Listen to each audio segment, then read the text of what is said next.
Joining me now is Maryland Congressman Jamie Raskin. He's the ranking member of the House Judiciary Committee. You all know him. I barely have to introduce him anymore. Everybody knows Jamie Raskin. It's great to see you. Thank you for joining me. I just wanted to start. I mean, there's a ton of things I want to ask you about, so much that's happened this week. I just wanted to start with this latest Supreme Court order stopping more migrants from being deported. I mean, only two justices dissented, Alito and Thomas, no surprise. But I want to read part of Alito's dissent because I'm betting you're going to have some thoughts on this. So here it is. Quote, in sum, literally in the middle of the night, the court issued unprecedented and legally questionable relief without giving the lower courts a chance to rule.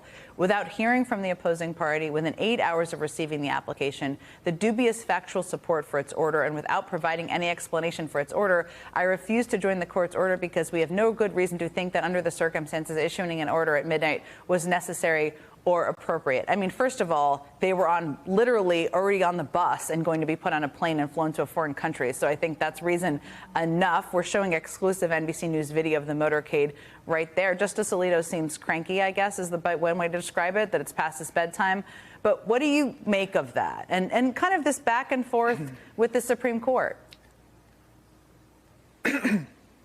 Well, it's a total inversion of the facts of the situation. Justice Alito seems to think that due process applies to government officials. Due process applies to people who are the subjects of governmental coercion. So he summons up all of his outrage to say, how dare they do this to the government in the middle of the night? How dare they move so quickly to protect people from being forcibly expelled from the country and banished? And so that is a completely upside down concept based on what's going on in the country. And I'm glad that his extremism is being isolated, at least right now, on the Supreme Court. And the majority of the court, including Kavanaugh, including Gorsuch, along with the Chief Justice and the three liberals and Amy Coney Barrett, are standing up for due process, which is the barrier between the freedoms and rights of the people and then arbitrary power by the government. That's such a good reminder of due process and who it's supposed to be for, which I think they're completely missing, as well as the 7-2 decision, which is important to remind people of because that's significant. A lot happened with the Supreme Court this week. I mean, this is a different case than the Kilmar Abrego Garcia case. But after the Supreme Court upheld the district's court order that the administration facilitate his return to the United States, the White House, particularly Stephen Miller, tried to spin it by falsely claiming that the Supreme Court's order upholding a lower court's ruling was unlawful. He claimed they won, too. I'm curious if you think, because they're human beings, these justices, if you think that impacted the decision to do this order, or the specificity, I should say, of this order overnight on Friday night. Well, they must be experiencing some of the vertigo and disorientation of the rest of the country as the Trump administration tramples the rights and freedoms of the people, eviscerates due process, and then lies about what's happening. So I think that's why you're seeing a movement of the justices to rally behind due process and the idea that everybody gets a fair hearing. You get to see what the evidence is against you. You get to be represented. You get to state your case. You get to explain why all of this is an administrative error, as it was, in the Abrego Garcia case. But I loved your opening, Jen, because people are standing up everywhere, right? So in higher education, which was quaking before, now Harvard University, the oldest college in the country going back to 1636, stands up and says, no, you're not going to take over our university. You've got law firms like Wilmer Hale and Jenner and Block saying, no, we know why we're lawyers and we're going to stand up for the rule of law. You've got millions of people who've already participated in protests across the country in every state, in blue districts and red districts and purple districts, saying, no, we're going to stand up for the Constitution, which is far bigger than any particular politician or administration. No question about it. And this week was full of that, too, which is why we wanted to start the show that way. The other point, and I'd be interested in your thoughts on this, I made is that there are repercussions to not standing up. I mean, universities that have not stood up, they've been informed that now the Trump administration thinks they're going to be involved in some of their programming and some of what they do as a school.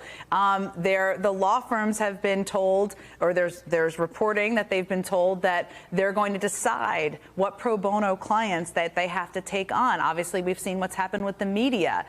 What do you think for people out there, whether it's institutions or universities or individuals who feel like, I need to capitulate right now because I'm going to solve this problem and put it behind me? What do you wish they would know, knowing how Trump operates as you do?